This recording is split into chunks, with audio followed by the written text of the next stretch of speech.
going, everybody? It's Dave in the shed here. It's actually Monday. I normally film videos on a Friday, but it's been an interesting day. I'll talk about it. I did a big tidy up. I don't know if you can tell in the back area of in the shed in the dirty machine shop. That's what we call it, because this will be. I should have put all the lights on, and I tidied up the welding bay, and I welded the welding bay shield to the bench, and welded up a few bits and pieces where the gun sits and all that. Just this whole Zotto, I'm actually impressed with it. This little old Zotto MIG welder from Bunnings. Look, not meant to be flooding Bunnings, but if you're interested in having a go at welding, it's worth spending the $200 on it to have a go. It's actually worth it. And I was tidying all this up, and I was working through stuff, and had a bit of an incident with the old bandsaw, which I'll show you in a sec. So today I'm going to do some work on the bandsaw. It wasn't planned to be done today, but I'll talk about that in a sec. So I went through, as you can see, I tidied the bench tops. I got to do some more bits and pieces. Put a new belt on the belt sander. Tidied the tops because I said stuff was getting stacked up. And I pulled out the old Makita table router. I think that's going to go. It's a bit rickety, it's a bit dangerous, and I'll tell you what, it does scare me a bit. But any power tool that scares you, you probably shouldn't be playing with. So it's a very industrial type. It's got a lovely Makita. Can't see it too well. Well, lovely old industrial Makita beast of a unit on it. But I think that's going to go. I think that's time, because, like I said, it scares me a little bit. So I think it's time. I think it's time that goes. I've never used it as a tool. I've played with it, done a bit of it, done jobs on it. I do have an old GMC plunge router. That when I used the router, tripping over that, really good, done that. Yeah. I told you the story of the air fan hole, but I got it all wrong. This is 120 psi. This is 60 psi. I won't run it tidy around. Anyway, let's have a quick look at what I'm doing. What I did was I spun the old bandsaw up, and it did the belt on it. So now I've got to disassemble it today and replace the belt. Now this is a bandsaw that Dad had for many years. It probably came from a auction sale or a clearance sale, and the belt broke. Best thing about living out in the country is you can find stuff like that. Just go to the local farm engineering place and got a belt close to suit. So I'm going to do a bit of that. I'm not going to do a restoration on this. I'm just going to do some preservation work. Just going to do a tidy up, go through the bearings, oil everything up, make sure it's safe, put a new belt on. I do want to get to the table saw and do a restoration on the little table saw out the back. But then this morning, like I've been out about early, I've been off to, I went to Repco.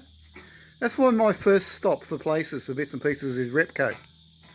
When we had the old TE20 tractors, you wanted parts for your tractors and bits and pieces, and the old Massey tractors, Repco was always the go. Repco said go to another place, local engineering shop, went there, yep, they got a belt, we're pretty much sure to do that. But I had to go to Bunnings, went to Bunnings to get a fire bucket.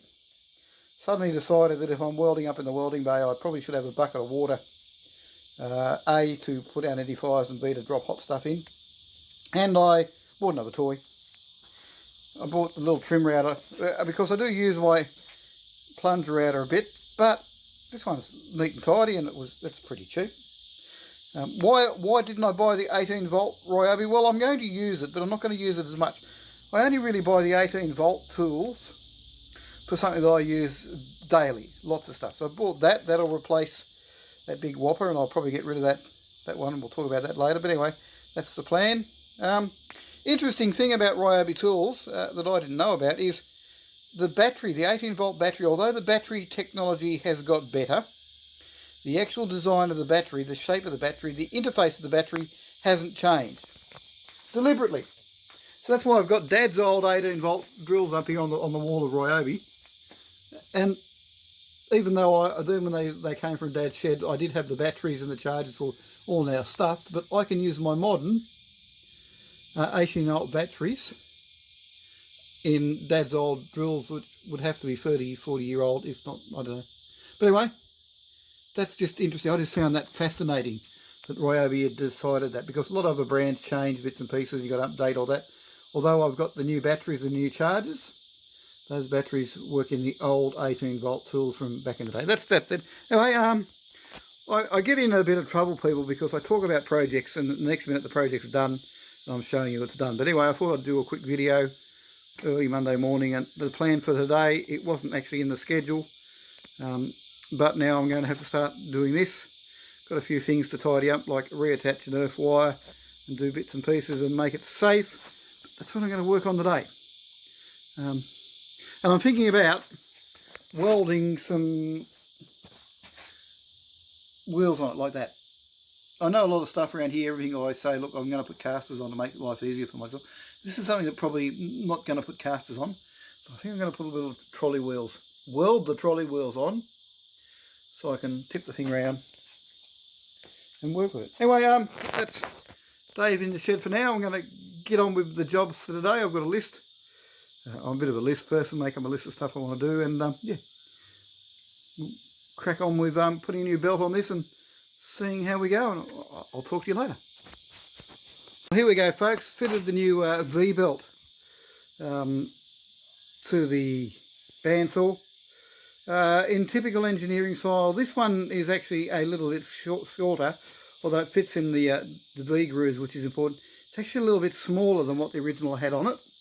So we've had to do some engineering, like typical shed stuff. If something doesn't fit or something doesn't work, well, engineering. The old adjustment rod, which was designed for a longer V-belt, didn't fit.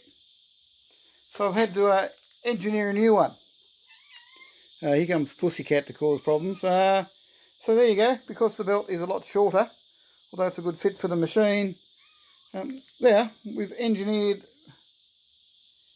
a replacement. Now, before somebody says, oh, yeah, you could have done this, you could have done that. Yeah, I probably could have welded on some more rod on that and fixed it. But this is a homemade stand that somebody has made, some nice engineering for this saw. The stand did not come with the saw. There's definitely evidence. Oh, Pussycat, tripping on over Pussycat. Of this being, yeah, home built, engineered, isn't it beautiful? And just fitting homage. I used one of Dad's old Ryobi drills to make the holes a bit bigger to fit my rod in. So there we are. I've just gone through and given it a clean off with a rag, blow off with the air compressor, oiled up all the bearings. So I'm up to the stage where I've got to do a few more bits and pieces and give it a test run. So yeah, just an update on what I'm doing with the bandsaw, but how about that? Yeah. Bit of bush engineering. Soon have this old girl back in peak performance. Yeah, well, I've just been using the old Zotto hot glue gun for metal to attach me casters. They're not really pretty welds, but the wheels aren't going to fall off the cart, hopefully. So there you go. Yeah, just welded the casters on. I mean, arguing about that. The joys of having this workbench like this is I can move it up and down, roll it about, push it about. It is brilliant, you know, being electric powered, I can move it up and down. I should show you the proper casters. When in the video, these are the casters I modified by cutting the brakes off. If you look at last week's video where I showed you the wrong casters, it was that caster there. Down there, the side casters that I actually took the brakes off. Not the actual rolly casters. Anyway, if you want to see more about the bed and how we did it and why we did it, you'll have to look at old videos. But there we are. Next bit is I've got to reassemble the guards, and we're getting closer to putting it back in service. The bandsaw, that is. Well, we're almost all back together. I've just been putting the belt guard, which was put on this machine by somebody at some stage. I wasn't overly impressed how it was assembled and engineered. It was sitting too close to the belt for my liking. So I've engineered a new solution, keeping it very much in the style of the engineering of the original one, but I've put a bit more spacing on it and secured it to the motor as well. And to give it a bit of a touch of the Dave in the Shed, we put a bit of lime green on it, of course. So that looks good.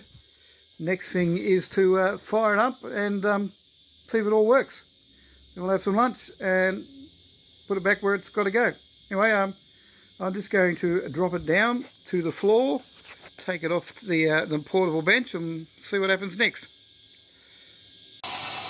Bit noisy, but the thing's back on the ground. It's on the floor, the motor's running. Will it cut? Well, let's have a look. Let's try and do this single-handed.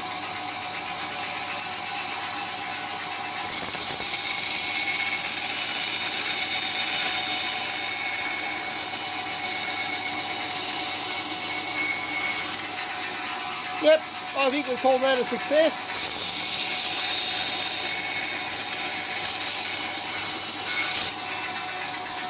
Got a few more tidying up to do, and we'll put it back where it goes.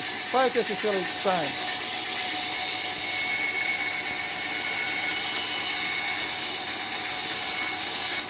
We'll call that a success. Well, there we are, folks. That was a little bit of an interesting interlude. Little bandsaw's back in where it lives in the machinery area of the shop. Set up, bright and cheery, ready back for service. All ready to go. A little interlude from what was the plan for us morning, due to me breaking the thing and then now repairing it. Very happy with the result. But what I was actually planning to do this morning was trip to Bunnings to grab a galvanised iron bucket to put at the welding bench. Two reasons for that is fire protection. If all else fails, grab a bucket of water. And also that when you're working on stuff and heating stuff up and bending stuff when they get hot, often handy when you're welding little stuff, drop it in a bucket of water, cool it down. So that was my job for the day that I really wanted to get done. I've done that. I've also, in the meantime of fixing little bandsaw, got 3 loads of washing on the line, would you believe? Got another one to go. Anyway, going to have some lunch. Talk to you later. Bye from Dave in the Shed for this part of the program. Wait. There's going to be lots of content belted out this week. Anyway, this is the table saw. This is a router table, the one I've been talking about on and off for a bit, that came out of Dad's workshop. I'm not sure if Dad owned it or used it or where it came from, but it's got a fantastic Makita router on this unit. But this table thing is so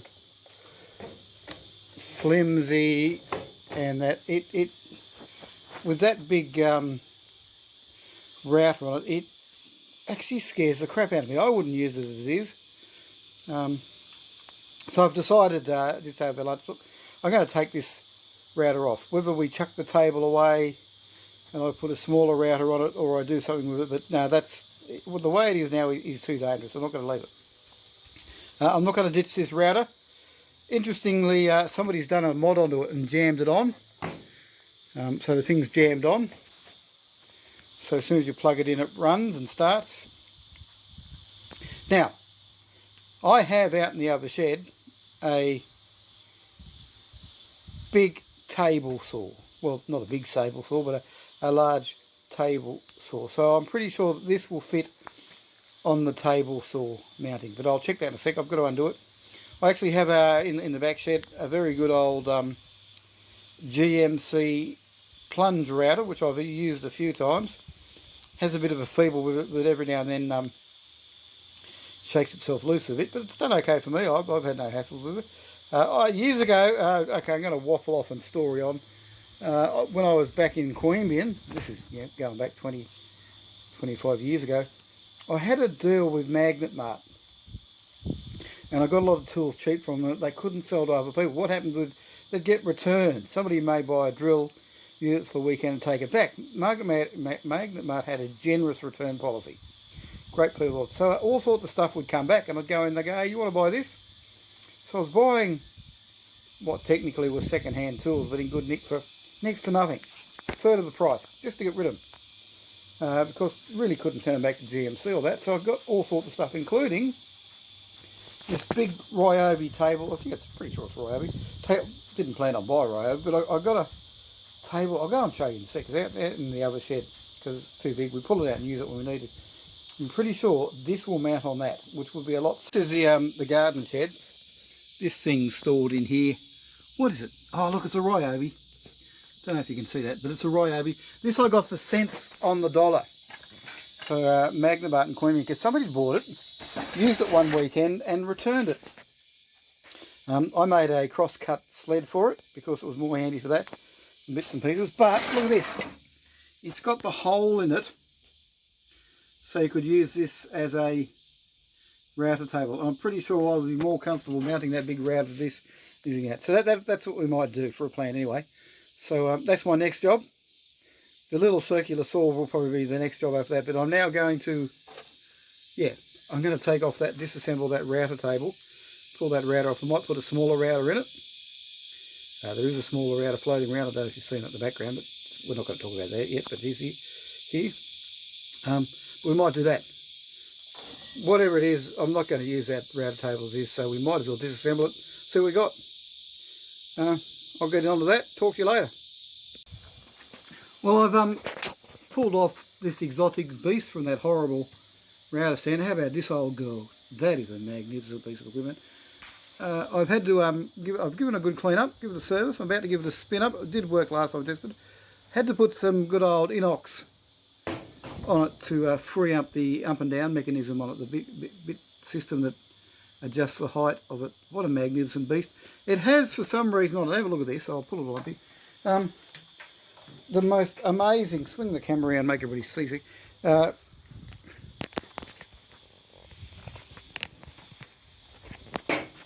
has the most phenomenal length of power cable on this, so it's been designed to probably go in a router table. I've never seen a power tool with a power cable as long as this. I'm not sure if that's come from the factory or not. But it's, it stretches from here out to the other end of the workshop. Amazing length of cable. But anyway, I'm about to plug this in and give it a spin. I've managed to free up the power switch so it's not locked in. It can unlock and lock. But anyway, I'm just going to plug this in. Okay, welcome back live. I've got it plugged in. Because I'm going to film this one-handed, I've got it clamped down to the bench. Because I'm holding the camera in one hand, on the good hand, and I'm going to go and grab the trigger with the bad hand, see what happens. We might all die live on video. Ah, brilliant.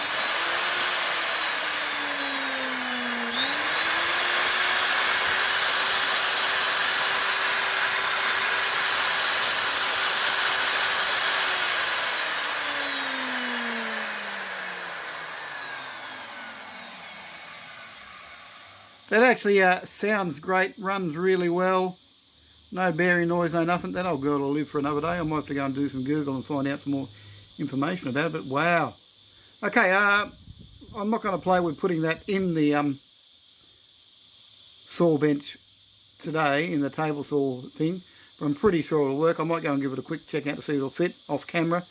But yeah, I'm pretty sure that could be a project for another day. But anyway, it's not going back in that other end of the workshop like it was anyway. Now I know somebody's going to say, oh Dave, you should buy a smaller little router to put on that router table and use it as a little router table. But I've already got a little router table that we already built in a previous video back, so I don't really need, although apparently according to Auntie Beryl, Uncle Lorne, unfortunately, who's passed away, when it came to power tools, he swore by that you had to have 3 of everyone. You needed a small, medium and large. If I fix up that router table, I'm pretty sure that would overkill, because I would then put that big router on the big table saw. I've got this little one, and that would make the medium one. I don't know if I should buy that. Go and get one of those cheap, about $70 Zotto routers and mount up on that. You never know, we might do that. It's craziness down the track. That's not on the radar at the moment. I have no need for that. This little one's good. It would mean I would have, what would that, bought that Zotto, that would mean about 5 routers. Yeah, no. I don't know. Stranger things happen. Not on the radar at this stage, but never know, it might happen down the track. Bad enough free sheds Jackson. Or maybe 5 router Dave. Hello everybody. Well, back in the shed today. I'm going to start on a job I've been putting off, but I can't put off any longer. This job is actually on this old little table saw. Magic piece of equipment. I'll take some photos. It's got the stage where something's got to be done. Now, this is not going to be a restoration. It's beyond restoration. I'll show you why. It's probably going to be more preservation, rebuild. With the emphasis on the most important thing, it will be to make it as safe as possible. So the electrical safety will be my priority. I will recycle as much of the old bits and pieces as possible, but that might even look at putting a belt guard on it. Don't know how you go about that, but there probably is a way.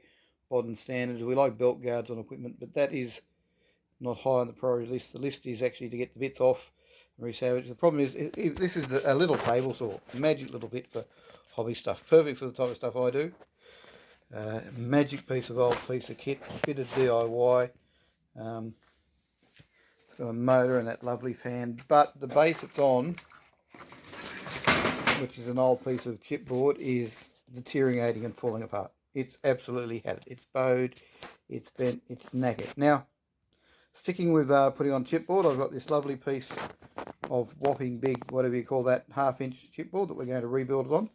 As part of my rebuild, I'm not going to go down the rubber feet route.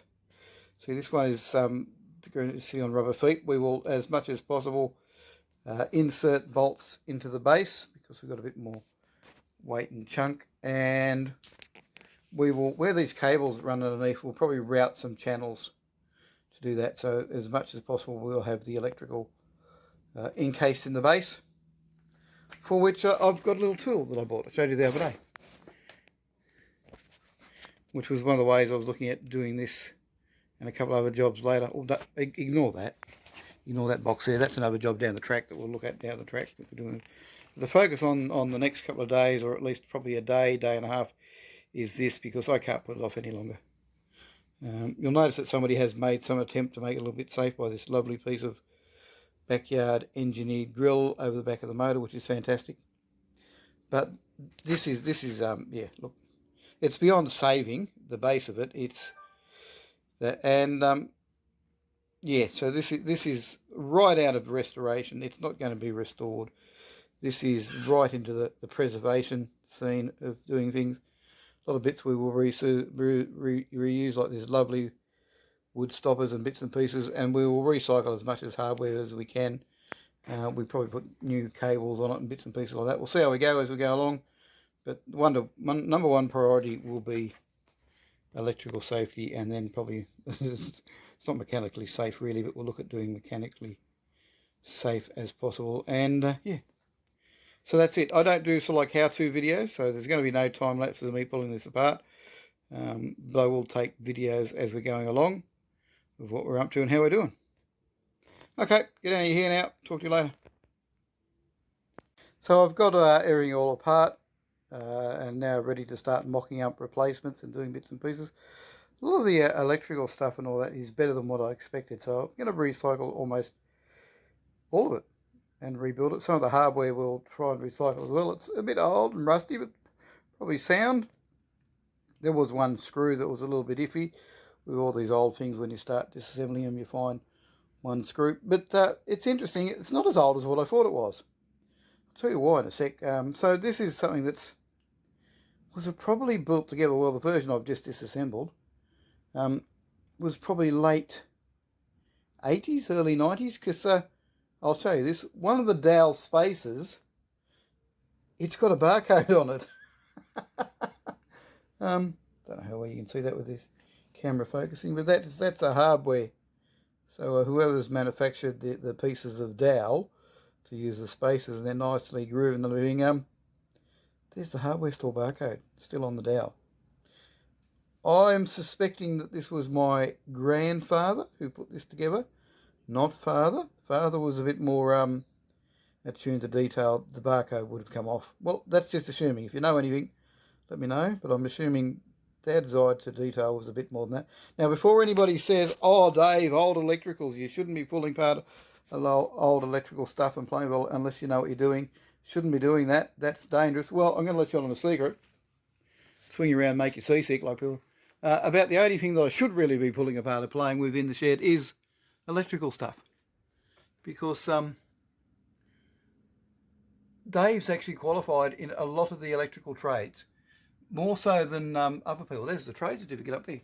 So I'm fully qualified in all of the old electrical trades, not just the new ones, because these days your trade course is a lot limited, you don't do stuff.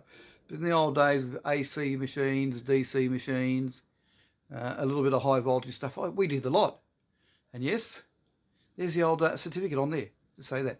So these days when guys do electrical, mechanical stuff, often they don't do AC machines and DC machines and DC generators and AC generators like we had to do back in the old days. So yeah, I'm a qualified in that, especially AC and DC machines. Did that back in the day. Probably getting a bit rusty and old, but there we go. It's time for coffee. That happens a lot on these Dave in the Shed, but there you go. All disassembled, mocked up, ready to start drilling around. I'm going to have a coffee because I need one and get back. Okay, so what I'm going to do to try and save hours of measuring up and marking out is I have clamped the old top here, the old base of the old saw, down to the new timber. Got it clamped on tight. I'm going to use this as a drilling template. So I'm going to drill down through the holes and use them as my use it as a marking guide. Really, a template. So don't know if that's genius or stupid, but it's going to save hours of sitting down with ruler and calipers and pencils and transferring stuff. If this works, well, got nothing to lose by trying. So yeah, that's the next part. I'm going to have a go at that. I've drilled all my holes. Don't know how well you can see it, but I've drilled all those holes. I've given the timber a bit of a sand down and clean up, given it a hit with some undercoat grey. I've got the hardware in, soaking in some WD-40. I've got to go and do some garden watering because we might be getting rain, but it's not coming. I did not round the corners off when I sanded this block down. The reason for that is I have a plan that requires the corners being squared off, but we'll talk about that later, but that's where we're up to. Yeah, anyway, I've got to go off and do some watering while this paint dries. Here's all the hardware soaking in the WD-40. Quite a bit of doing a good job, the old WD-40. What I'm going to do is give these a bit of a touch up with a steel brush, all that, get on that. But I'm going to try and recycle as much of these because these are probably from the original saw, because it looks like the saw has already had one rebuild. So yeah, let's try and recycle this hardware. As long as they don't snap when I'm tightening things up, they'll be good.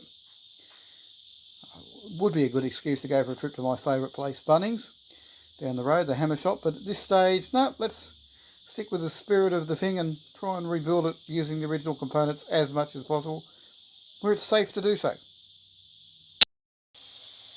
Well, I've done all the machining of all the holes and got everything lined up. Doing the most important step of the day, which is having a coffee, of course. Coffee number 2.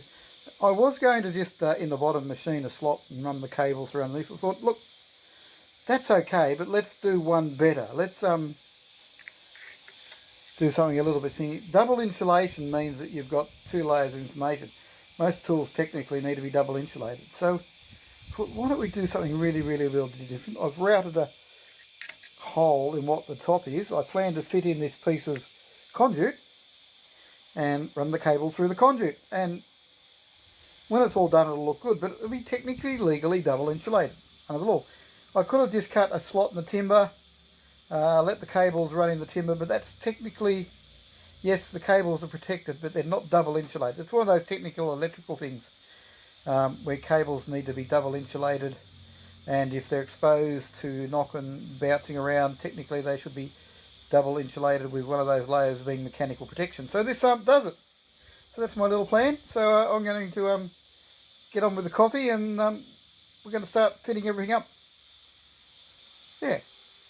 Talk to you later. Once again, this is DIY. This is not how to. I'm just showing you what I've done and what I get to there. Normally I sort of like say this is the project I'm going to do, and then you see the project done. a little bit different, shooting progress videos as I go along. But anyway, let's have a crack at this. That's the plan. Let's have some coffee. And then we'll start fitting everything back together. See how, if it goes like I planned. Oh, by the way, I used the little Ryobi router to do that, because that was the purpose of buying the little router to do jobs like this. This video is not sponsored by Ryobi in any way, but so far we've used Ryobi drill, Ryobi cut-off, used my big Ryobi sander, got the bench vac. This is the supercharged Ryobi bench vac. That's in one of the previous videos. Go and watch all the previous videos if you want to know about how we supercharged the bench vac. That's an interesting story. And yeah, that's what we're up to. So finish the coffee and we're going to start the assembly. Get out of your hair till we get some more done.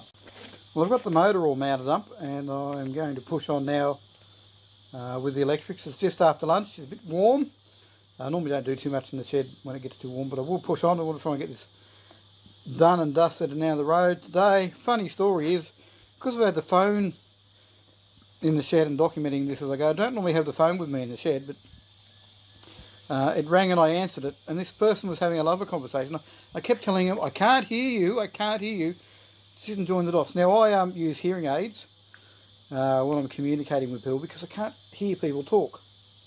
And the funny thing is I don't put the hearing aids in when I'm in the shed because A, it's noisy, there's no one really to talk to.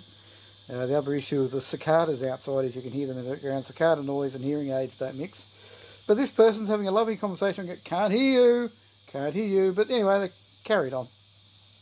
I won't name the person, but anyway, I'll have to contact them later because I just couldn't get the understand when I'm saying, can't hear what you're saying. I know you're talking, but I can't hear you, can't hear you.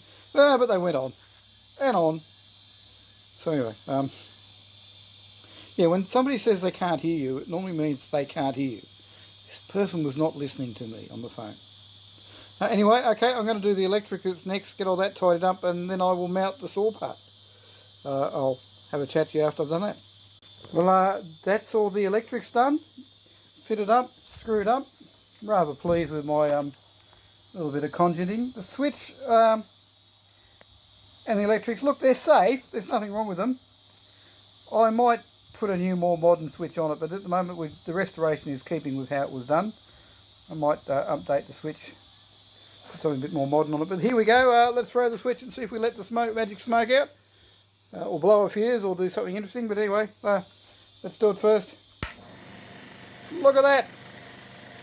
Wacky do! We have a motor up and running, and turns on off the switch. Okay, now to fit up all the saw. We'll have a go at that and I'll be back with you soon. Well, there you go. We're all back together. The saw's in. There's not a lot of life left in the old, I think it's a washing machine motor or whatever it is, but that pulley is going to have to replace soon. There's not a lot of life left in the old plastic pulley on it, but it works.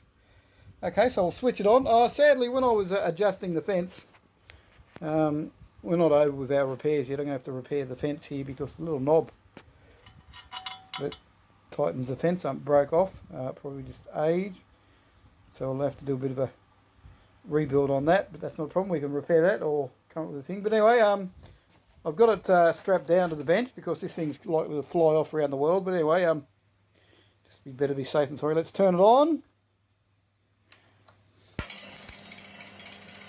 We're running, and I'm going to see if I can do this one-handed. I'm going to swap hands. Piece of timber, here we go. Taking our life in our hands.